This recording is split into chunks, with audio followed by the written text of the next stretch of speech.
Hello again, Guardians. Mangumson here, bringing you another Destiny 2 video. And today we're going to be talking about a Titan build, a Master Nightfall Titan build called Fire and Ice. Now, throughout this gameplay footage here, we're going to see me use the Lunalata bow, we're going to be using Thunderlord, and we're going to be using the Amit, right? I'm not going to keep you in suspense about what I'm equipping here, what I'm using, because if you know anything about Destiny 2, then you know what these weapons are in the background as you see them. Maybe not the Lunalata 4B, but that's coming up later. I'm going to tell you why this is important. Other things that you can run in this build in order to stop overload champions. Well, there's not a lot of things that can go into kinetic slot, but this works perfectly with our build here. We're going to be getting overshields, health regen, weapon-based damage buffs, and an exotic synergy. You're going to be surprised when you figure out or find out what exotic I paired with this in order to make this Fire and Ice build work for you and give you the damage bonus. Now, the Lunalata bow 4B is a combat bow. It is lightweight frame, so it gives you that plus 10 mobility when equipping it.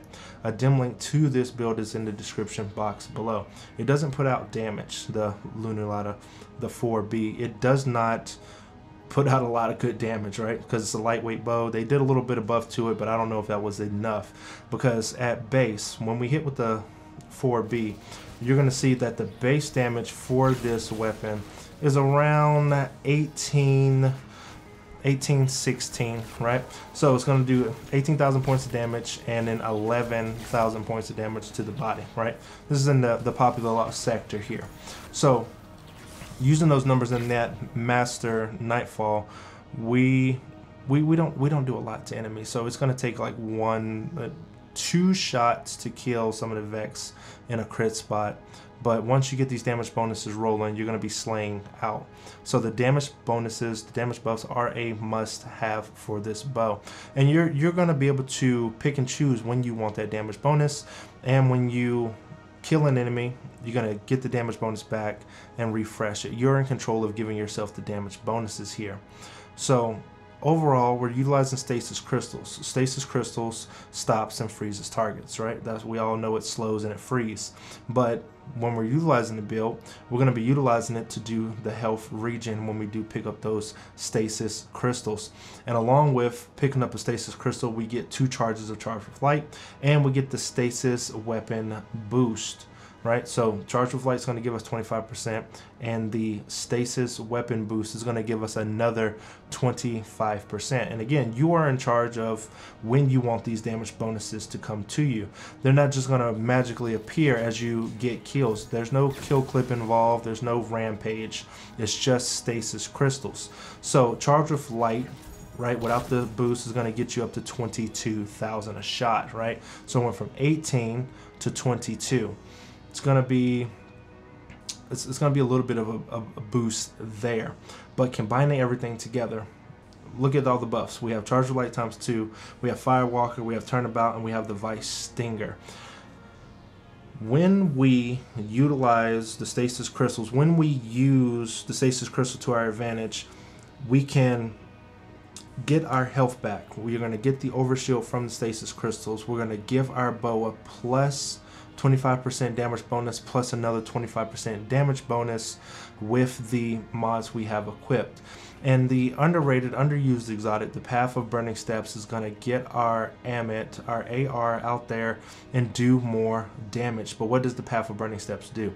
The Path of Burning Steps grants you 20% at 1 kill, 25% at 2 kills, 35% at 3 kills, 40% at 4 kills. PvP, the numbers are on the screen.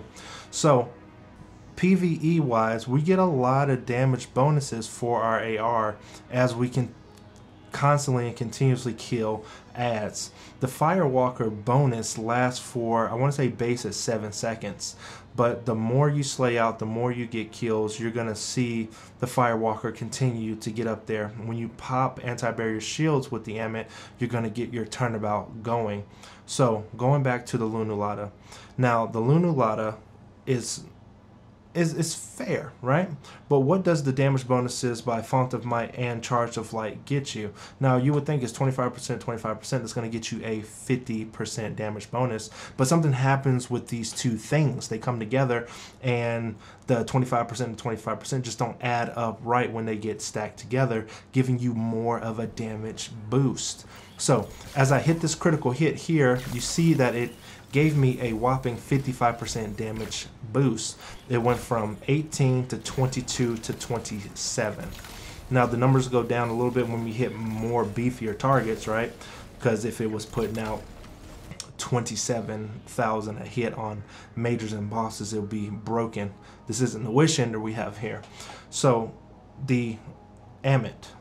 The AR in the background is going to be one of your primary ways of destroying the stasis crystals. Now, 2 people running the stasis is kind of a crazy thing, but you don't need 2 people to run it. But before we get into the boss battle, let's go over the build so you can see it all come together instead of me just talking about it.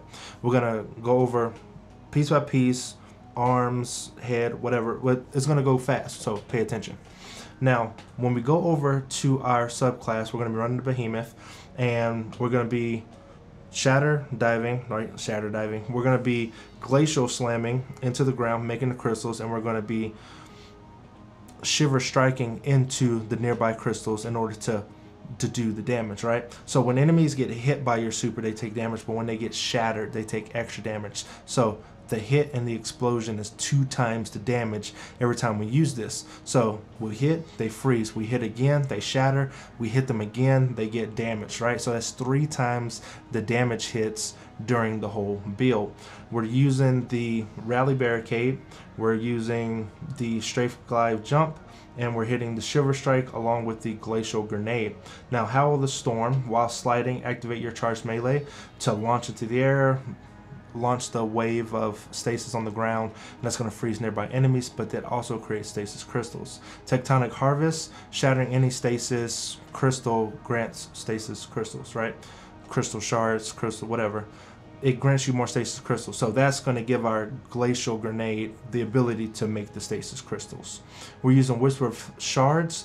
This is shattering a grenade. Shattering the glacial thing gives you back grenade energy. Whisper of Hedrons, freezing an enemy, grants you mobility, resistance, speed, damage bonuses, along with Whisper of Runs, which grants you that overshield, and the Whisper of Conduction, so that your stasis shards will track towards you so you're not hunting them down. It's kind of like Seeking Wells, but for stasis shards. Now, when you're dealing with overload champions, the bow will stun them, right? I've seen in an instance where some things are ending up stunning them. It doesn't show that things are stunning them, but this bow is going to stun them because it's a lightweight bow. It has quick draw time, and is when they're pushing up on you like they do, it is quick to react and quick to respond. So the 4B bow is not a bad bow. Now, you can pull out your Thunderlord if you have the heavy ammo for it. So going into these Grandmaster Nightfalls, heavy ammo is popping up less and less prevalent. So going over the build, the 4B, the combat belt with the lightweight grants you the +10 for its lightweight frame. You need that minor spec on there to give it the extra damage. You are going to want an accuracy masterwork. I mean, the reload speed, the knocking masterwork isn't too bad, but we have it kitted out for accuracy. Accuracy is the thing that we want here. Now, the Amit AR2, we do have the turnabout with adaptive munitions, so we can bring this into any nightfall or any activity, and it's going to destroy those shields, granting you an overshield when turnabout does get activated. With 100 recoil direction, you can't go wrong with the Amit AR2. Now, the good old Thunderlord. The Thunderlord is here so we can deal with the Overload champions. The Overload champions are quite a pain, but the Thunderlord got quite the boost, especially with its Catalyst, which I haven't finished, sitting at 44%. I'm not going to do a Sorochi run. I'm just going to do it the old-fashioned way and slog through it. Now, going over the helmet, we have a grenade general mod to give us more grenade energy. We have the heavy machine gun finder and the harmonic siphon to use a weapon, destroy an enemy with that weapon to get little orbs of light. And then we are using the machine gun reserves along with Font of Might And on the arms, we have the crystal shards, which makes stasis shards act like whales.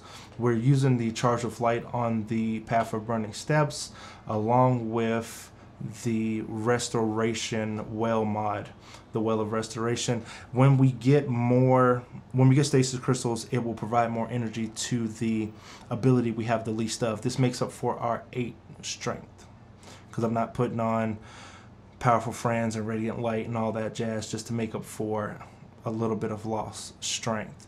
This is not really needed for this build.